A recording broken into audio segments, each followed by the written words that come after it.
গেলে আমরা যদি শাটডাউন কর্মসূচি আবার শুরু করে দেই, প্রয়োজনে আবার স্বাধীনতা হবে, আবার যুদ্ধ হবে। বাংলাদেশকে এই অতি সত্বর এই প্রবাসীদের ভোটাধিকার নিশ্চিত করার জন্য 2 কোটি প্রবাসী সনদবন্ধন করার কথা না। এই স্বাধীন দেশ আমরা বলি, এই যদি হয় স্বাধীন দেশের নমুনা, আমরা প্রবাসীরা যদি দাঁড়িয়ে যদি মানববন্ধন করতে হয়, তাহলে বাংলাদেশে কি স্বাধীনতা হলো, যেখানে এখনো পর্যন্ত প্রবাসীরা আহাজারি করছে, প্রবাসীরা বিমানের টিকেটের যে সিন্ডিকেট, সেই সিন্ডিকেটের কালো হাতকে ভেঙে দেওয়ার জন্য প্রবাসী অধিকার পরিষদ কাজ করছে।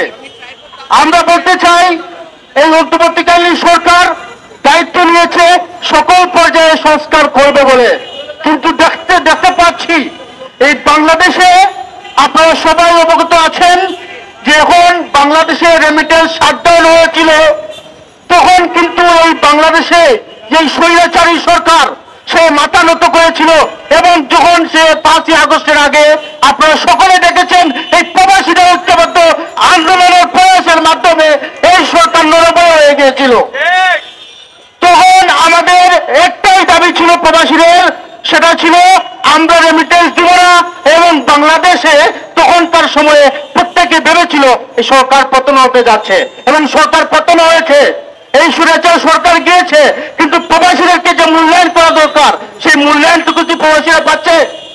আমরা প্রবাসীরা যারা রয়েছে তারা কিন্তু সকালবেলা ফজরের আগে ঘুম থেকে উঠে কাজে বের হয়ে সারা দিন কাজ করে এই বাংলাদেশের উন্নয়নের জন্য আমরা কাজ করি।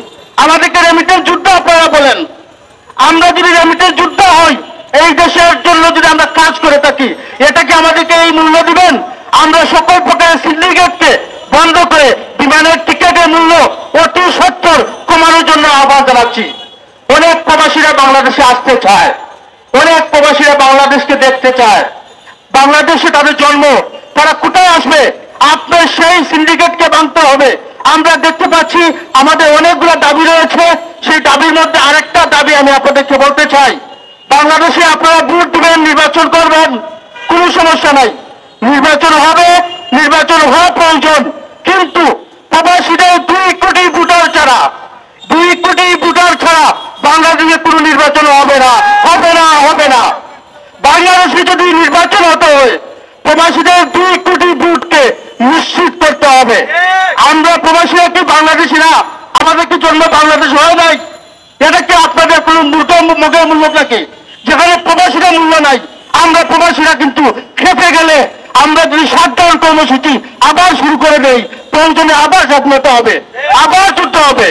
বাংলাদেশকে এই অতি সত্বর এই প্রবাসীদের ভোটাধিকার নিশ্চিত করার জন্য 2 কোটি প্রবাসী, 2 কোটি প্রবাসী। আপনারা বলতে পারেন আপনারা কোন যুক্তিতে বলছেন? ইয়েস, পার্শ্ববর্তী ইন্ডিয়া, পাকিস্তানে যান, প্রত্যেকটা দেশের প্রবাসীদের ভোটের অধিকার রয়েছে। আমরা কেন এই অধিকার পাবো না? বাংলাদেশে প্রয়োজনে 2 বছর সময় নেন, প্রবাসীদের ভোটাধিকার নিশ্চিতের জন্য তার এনআইডিকে তার বাস্তবায়ন করেন, আমাদের এই ভোটকে, আমাদেরকে সেই ভোটাধিকার প্রয়োগের আমাদের সুযোগ করে দেন। আমি অন্তর্বর্তীকালীন সরকারের কাছে দাবি, এই যে সিন্ডিকেট, এই এত বড় সাহস, এই সিন্ডিকেটকে ভাঙতে হবে। প্রবাসীদের দাবি, প্রবাসী অধিকারের দাবি, সিন্ডিকেটের কালো হাত ভেঙে দাও, আমরা সাথে ভাঙতে হবে।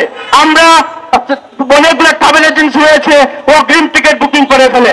আমি রিসেন্টলি উমরা করে আসছি, আমি দেখেছি অনেক গ্রুপ রয়েছে যারা টিকিট বুক করে ফেলে।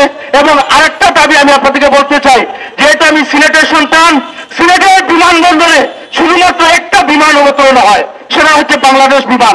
আমি জানতে চাই সিলেটের অনেক প্রবাসী, বাংলাদেশের অনেক প্রবাসী বিশ্বে সকল দেশে রয়েছে, আমাদের এত বড় বিষয় এই বাংলাদেশের সিলেট অঞ্চলের বিমানবন্দরকে আন্তর্জাতিক বলেন, একটা বিমান নামবে কেন? আমরা আরো বিমানকে অবতরণ করার দাবি জানিয়ে আমি সকলকে অভিনন্দন, শুভেচ্ছা জানিয়ে আমার বক্তব্য শেষ করছি। আল্লাহ হাফিজ, আসসালামু আলাইকুম।